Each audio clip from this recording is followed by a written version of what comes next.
panahon at nagbabagang impormasyon. Balita sa tanghali, ihahatid ng inyong karancho, Miguel Hill. Si Miguel Hill kasama si Tolitz Laurenio. Si Tolitz Laurenio sa balita sa tanghali. Muli pong sumasa inyo ang ating balita sa tanghali. At para sa ating mga pasada balita, Pemberton nasa gapon na para sa case verdict. Duterte at Poe mag-aagawan sa boto. Duterte Cayetano na. Duterte nagpakitang gilas sa mga taga-suporta. Duterte binanatan pati si Pope Francis. CBCP Duterte di bagay na tawaging honorable. Archbishop Cruz kay Duterte, okay ang prangka? Wag lang bastos. Duterte, hindi ko naman minura si Pope Francis. Arbitration case hearing tatapusin ngayong araw. Miriam okay lang maging presidente ng Facebook. Ilang militante nagprotesta sa Mendiola. 6 na bilyong piso nalulugi kada araw dahil sa trapiko. DTI naglabas na ng kompletong price guide. Bagong lisensya, hinto ulit. Pilipinas, China valued friend sa gitna ng siraw. Presyo ng mga produktong petrolyo at LPG tumaas ngayong araw. Mall operation sa Metro Manila hanggang alas 11 ng gabi na.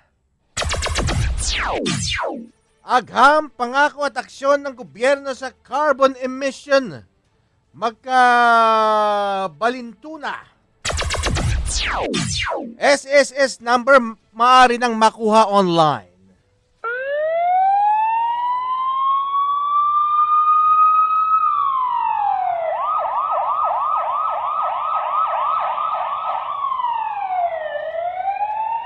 At para naman sa ating police report mga karancho, pamilya ni Pastillas Girl dumulog sa National Bureau of Investigation.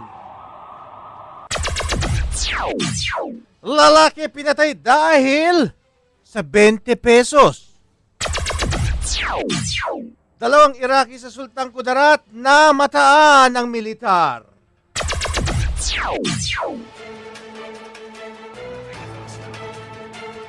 At para naman sa ating mga balita, todo higpit ang seguridad na pinatutupad ngayon sa palibot ng Olongapo City Hall sa harap ng nakatakdang promulgation sa kasong murder labang kay U.S. serviceman na si Lance Corporal Joseph Scott Pemberton. Alas 7 ng umaga umalis ng Camp Aguinaldo ang convoy kung saan lulan ang akusado para sa pagharap nito sa korte. Mahigit 200 security personnel naman ang pinakalat ng Olongapo PNP at Special Action Force sa palibot ng Hall of Justice para matiyak ang kaayusan at seguridad sa nasabing lugar. Una rito, nagpahayag na ng tiwala ang pamilya ng biktimang si Jeffrey alias Jennifer Laude na mahatulan ng guilty ang akusado. Nag-uugat ang kaso noong October 2014 kung saan natagpuan ang bangkay ni Laude sa loob ng isang tinutuluyang motel. Si Pemberton ang itinuturong huling kasama ng biktima bago ito natagpuang patay. Balitang politika naman tayo mga karancho, mag-aagawan ng boto sina Davao City Mayor Rodrigo Duterte at Senator Grace Poe, pero mas makakalamang ang alkalde sa tansya ni Senator Sergio Osmeña III. Ngayon sasabak na sa presidential race si Duterte, makukuha nito ang mga boto para kay Senator Grace Poe. Anya, nang umatras si Duterte noon, napuntang malaking porsyento ng mga boto sa kanya kay Poe at ang iba pa ay nahati sa iba pang presidential candidates. Ngunit kayang aariba na sa eleksyon ng alkalde ani Osmeña, muli nitong mababawi ang mga botong sanay mapupunta kay Senator Poe na siyang ikalulugi nito.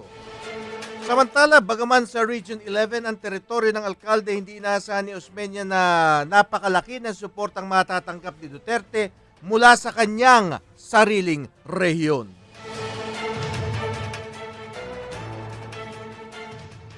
Samantala, tatanggap tayo ng balita mula sa siyudad ng Olongapo kung saan naandun si RJ Patroller Vic Biscocho para bigyan tayong update sa magaganap ngayon na pagbabasa o sa verdict ng kaso ni U.S. Marine Lance Corporal Pemberton na huhusgahan na sa kaugnay ng pagkamatay ng Pinoy sexual worker umano na si Jeffrey alias Jennifer Laude.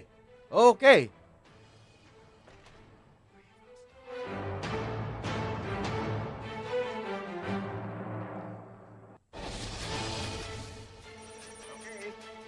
Yes. Okay, at kung ano Vic. ang tindi ng kung ano ang tindi ng init ng sikat ng araw. Okay? Yes. Okay, kung ano ang tindi ng init ng sikat ng araw dito sa Olongapo City, ay ganun din ang tindi ng sitwasyon dito sa may Justice Hall kung saan napakarami ng mga nag-anticipate dito sa gagawing paghusga o promulgasyon ng kaso sa pagkakapatay dito sa isang Pilipino homosexual na isang U.S. Marine soldier. Kulang isang oras na lamang mamayang alauna, ibababa na ni Judge Rolin M. Hines Balde ang hatol kung guilty or not guilty ang Amerikanong si Lance Corporal Joseph Scott Pemberton sa pagkakapatay sa kay Jeffrey Laude. Magugunitang natagpuang patay si Laude sa isang kwarto ng isang mumurahing hotel sa may Magsaysay Drive, Olongapo City noong Oktubre 2015. Matapos mag-check-in kasama si Pemberton. Inamin ni Pemberton na nagtalo sila ni Laude matapos mabisto niya na bakla pala ito at hindi babae. Gayunman, buhay aniya ito ng kanyang iwan sa hotel. Kasalukuyang nagrarally sa labas ng Justice Hall ng Olongapo ang ilang miyembro ng militanteng grupo, kaya nananatili ang high alert ng mga otoridad para sa seguridad. Dumating si Pemberton sa Justice Hall mahigit 3 oras bago ang promulgasyon ng kaso at kanina ay dumating na rin ang pamilya ni Laude. Kapwa naman kumpiyansa magkabilang panig sa napapanigan sila ng korte sa ibababang desisyon maya-maya na lamang mula ngayon. Mula sa Olongapo City para sa TZRK 810 AM, ako si Vic Biscocho Jr. Maraming salamat sa ulat na Vic Biscocho. RJ Patrol!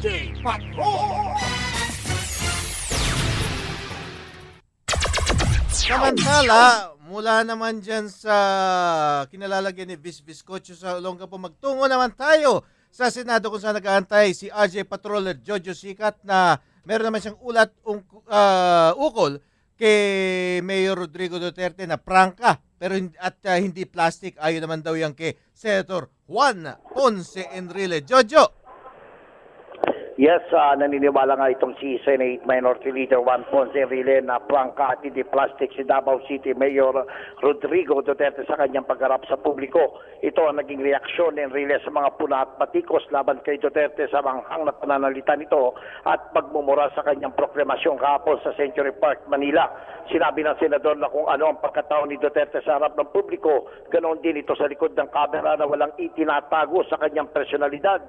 Naniniwala rin si Enrile na ang pagiging prangka ng alkalde ay posibleng strategiya rin ng kampo nito upang pag-usapan ng publiko. Aniya magiging curious ang taong bayan na makilala itong si Duterte na kandidato sa pagkapangulo sa 2016 election dahil sa maanghang na pananalita nito. Binatikos ng ilang netizens ang alkalde samantalang ang ilan naman ay pinuri ito sa pagiging prangka at pagmumura sa harap ng publiko.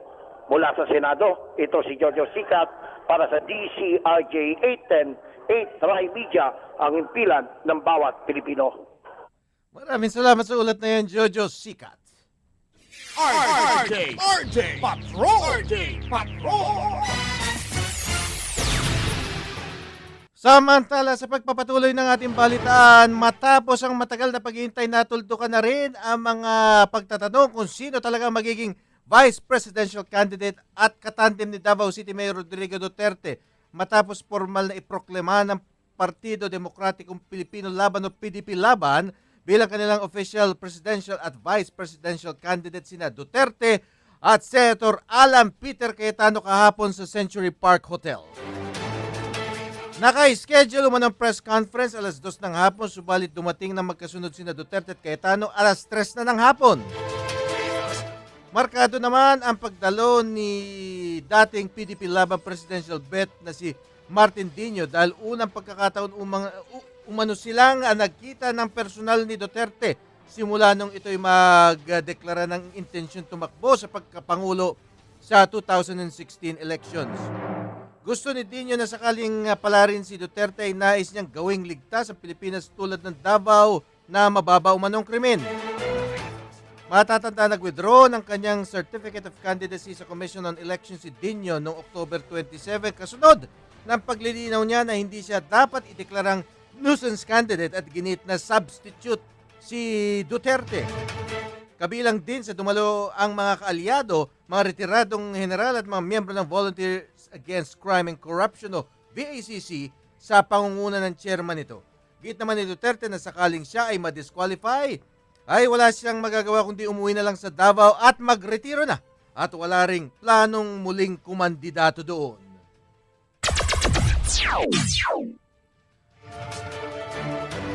At sa kaugnay pa rin balita, pinatikim ni Mayor Rodrigo Duterte ang kanyang magiging plataforma de gobyerno sa mga dumalo sa opisyal na paghahayag ng tambalan nila ni Senator Alan Peter Cayetano kahapon. Pinangako ng alkalde ang pagsugpo sa korupsyon at kriminalidad sakaling siya ang manalo sa eleksyon sa susunod na taon at ang pagsusulong ng Federal System of Government.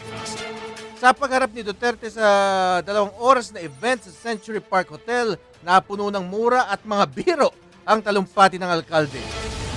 Inulit din ng alkalde na ang 5-4 ruling ng Senate Electoral Tribunal na pumababor kay Senator Grace Poe ang naging dahilan kung bakit nagdesisyon siyang tumakbo sa pangpanguluhang halalan. Pinaliwanag din muli ng alkalde na ang pagpapalit ng sistema ng gobyerno tungong federalism ang magbibigay ng tunay na kapayapaan sa Mindanao.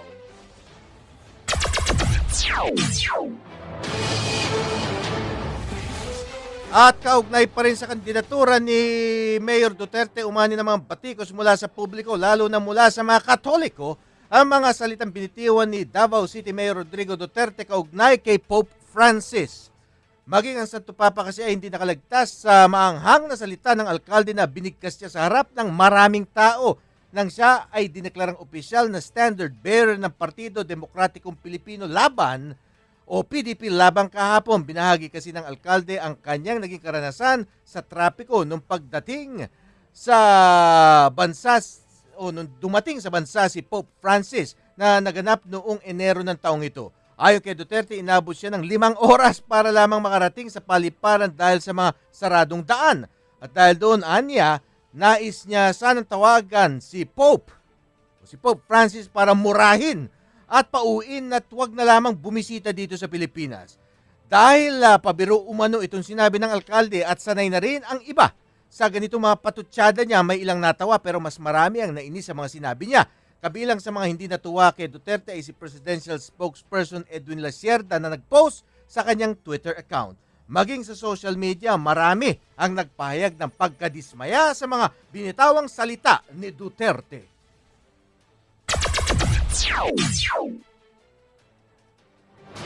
At sa kaugnay pa rin balita, mismong si Catholic Bishops Conference of the Philippines President Archbishop Socrates Villegas na ang umalma sa mga maanghang na pahayag ni Presidential Candidate at Davao City Mayor Duterte kaugnay sa pagbisita sa bansa ni Pope Francis nitong Enero. Hayagang binatikos ng Arsobispo si Duterte sa imahe at uri ng liderato na nais nitong ipatupad at pamarisan sakaling mahalal na Pangulo ng bansa. Ayon pa kay Villegas, malinaw umanong hindi bagay para sa alkalde na tawaging honorable dahil sa kanyang karakas. Pinaalala pa ni Villegas na hindi rin magandang halimbawa ang pagmumura ni Duterte sa harap ng publiko at ang pagtanggap dito bilang joke ng kanyang mga supporters. Kaugnay pa rin, hayagan tinawag na bastos ni Catholic Archbishop Emeritus Oscar Cruz si Davao City Mayor Duterte sa ginawa nitong pagmumura at pagmamayabang sa kanyang pagiging babaero. Sinabi ng opisyal na bagamat magandang katangian sa isang tao ang pagiging prangka at natural sa sarili, pero maaari umanong gawin ito na hindi bastos sa pandinig ng publiko. Pinatutsadahan pa ng obispo si Duterte sa mistulang pag-asal ISIS o miyembro ng terror group ng Islamic State. Una nang umalma ang ilang sektor sa ginawang pagmumura ni Duterte sa idinulot na matinding traffic kasabay sa pagbisita sa bansa ni Pope Francis. Samantala, meron naman tayong report mula naman sa ating kasamahan si RJ Patroller Felix Timbongco. RJ Patrol.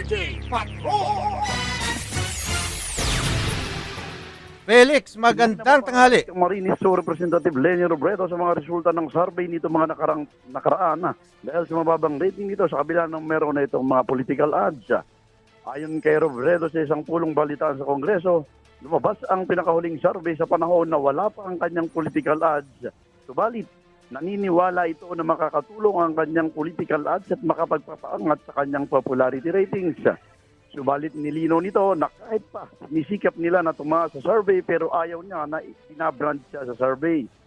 Mas nanaisin pa niya umano na manatili sa kanyang style na grassroots base dahil yun ang kanyang napasimulan mula pa nung una siyang pumasok o sumabak sa politika at nananatili rin siya sa platform na naglilingkod para sa mahihirap.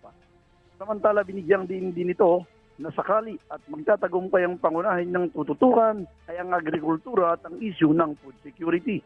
Niliraw rin ito na hindi yan nananaisin na humawak ng posisyon sa gabinete kundi mas nanaisin pa niya na humawak ng isang flagship program na makakatulong sa pagpapangat ng kabuhayan ng mahirap at food security programs, pagpapalakas ng kooperatiba lalo na sa hanay ng mga magsasaka sa bansa.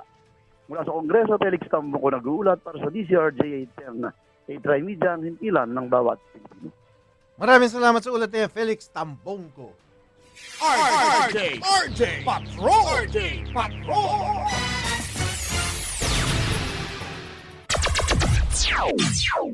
At sa pagpapatuloy pa rin ng ating balitaan, nilinaw ni Davao City Mayor Rodrigo Duterte na hindi niya minura si Pope Francis kundi ang maling pagplano ng gobyerno sa pagbisita nito sa bansa na nagresulta naman sa matinding daloy ng trapiko. Ayon kay Duterte, galit siya sa pagsasara noon ng mga kalsada na personal niyang naranasan matapos na maipit sa trapiko sa loob ng 5 oras.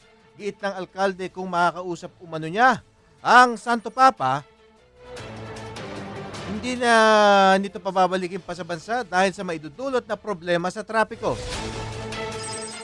Sa huli ay humingi ng tawad si Duterte sa Santo Papa matapos na madamay sa tindi ng kanyang galit habang nagtatalumpati. Nagbabalik naman mula sa Senado si Jojo Sicat kung saan sinuspindi umano ang bicameral budget hearing. RJ Patrol. Jojo, suspendido daw yung yung hearing. Yung araw ng dalawang kapulungan ng Kongreso ng House at ng Senado ang Bicameral Conference Committee hearing ng panukalang 3.006 trillion pisong pambansang budget para sa 2016. Nag-motion si House Minority Leader Ronaldo Zamora dahil sa hindi pa natatapos ng mga staff at secretariat ng dalawang kapulungan ng Kongreso ang matrix o ang pagkakaiba ng bersyon sa pambansang budget. Ang matrix ay makakatulong upang makita ng mga senador at ng mga kongresista sa BICAM budget hearing ang pagkakaiba ng kanilang mga inaprobang bersyon ng panukalang budget. Subalit hindi ito natapos ng mga staff bago ang BICAM ngayong araw. Hindi naman tumututol ang minority bloc sa Senado sa naging motion itong si Zamora kung saan napagkasunduan na muli magbabalik sa BICAM bago matapos ang linggong ito o sa susunod na linggo. Mula sa Senado, ito si Jojo Sicat para sa DCRJ 810, 8 Media, ang himpilan ng bawat Pilipino. Maraming salamat ulit sa ulat na yan, Jojo. RJ Patrol! Mula naman sa Senado, magtungo tayo doon sa The Hague, the Netherlands, kung saan tatapusin na ngayong araw ng Martes, araw dito sa ating bansa, sa Pilipinas, ang hearing sa arbitration case na isinampa ng ating bansa laban sa China, kaugnay sa agawan sa West Philippine Sea. Ayon kay Presidential Spokesman Edwin Lacierda, itinakda din ngayong araw ang kahuli-hulihang presentasyon ng delegasyon ng Pilipinas sa The Hague Permanent Court of Arbitration sa the Netherlands. Pagkatapos ng hearing ay hihintay na lamang ng Pilipinas sa magiging desisyon ng 5 miyembro ng Arbitral Tribunal kung kinakailangan pang karagdagang araw para sa ilang klarifikasyon. Inaasahang ilalabas ang ruling ng tribunal sa loob ng 4 hanggang 6 na buwan. Matatanda, nagsimula noong November 24 ang hearing ng korte sa petisyon ng Pilipinas laban sa China.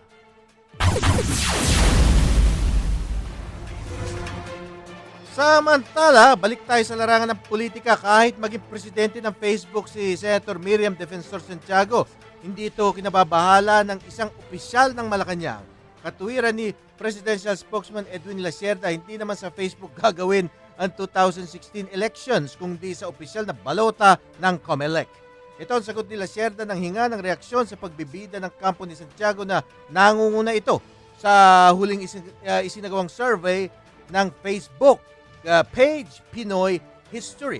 Sa nasabing survey, sinasabing nakuha ni Santiago tiwala ng 48.35% ng respondents habang pumangalawa si Davao City Mayor Rodrigo Duterte na mayroong 42.35%. Ang pambato ni Pangulong Aquino na si Liberal Party Standard-Bearer Mar Rojas ay meron lamang 3.86% at si Senator Grace Poe 2.15% at Vice President Jeju Marbinay na merong 1.28%. Pero ang resulta ng survey sa FB ay halos kabaliktaran naman sa naglalabasang survey ng Pulse Asia kung saan kulelat si Santiago sa hanay ng 5 presidential candidate.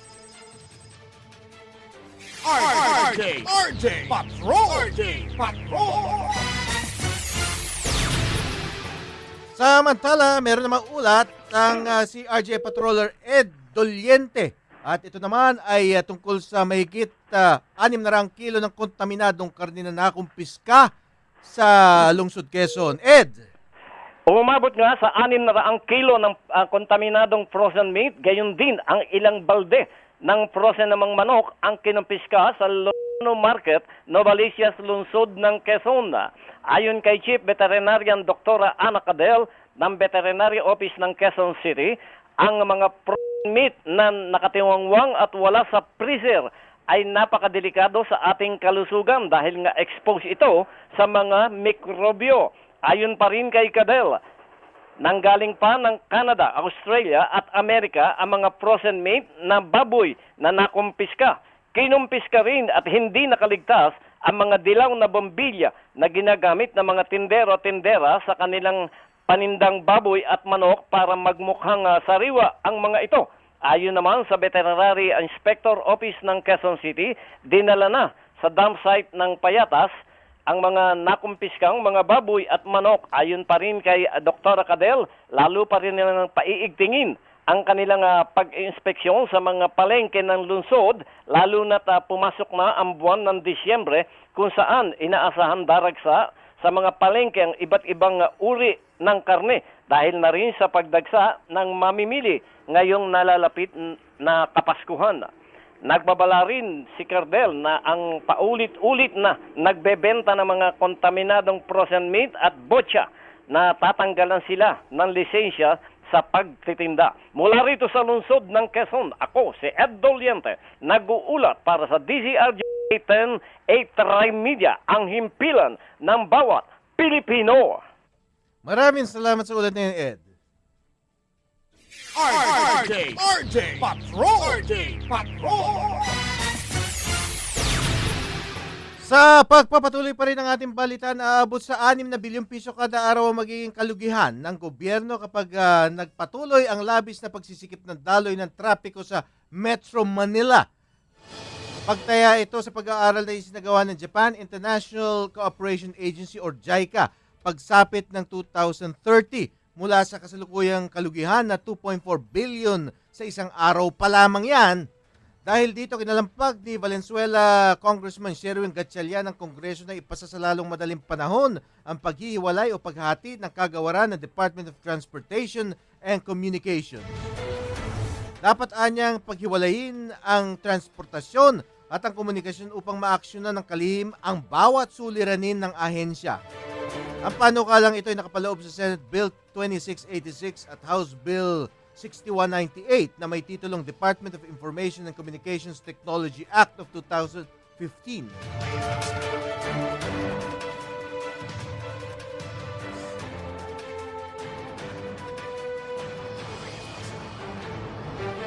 Sa panukalang ito rin, tatawagin ng hiwalay ang Department of Transportation at pagiging Department of Information and Communications Technology ang kasalukuyang DOTC.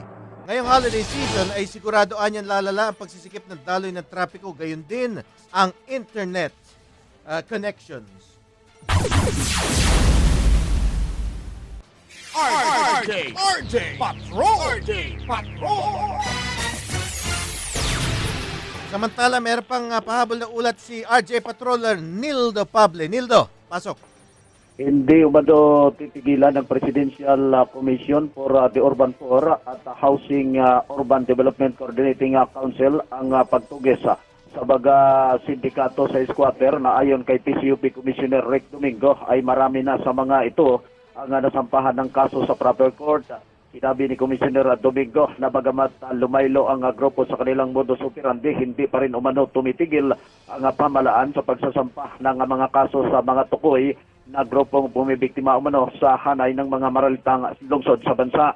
Ayon kay Domingo, kapag natapos na ang kaso laban sa ilang mga sinampa nila tulad ng Tala Street, ay posibleng tuluyan na umanong tumigil ang iba pang sindikato sa kanilang panlililang sa mga maralita sa pamamagitan ng pagpapanggap na silang may-ari sa mga lupang kinatitirikan ng mga barog-barong na mga mahirap na mga kababayan natin sa buong bansa.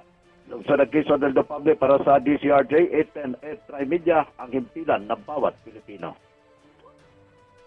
RJ Patrol!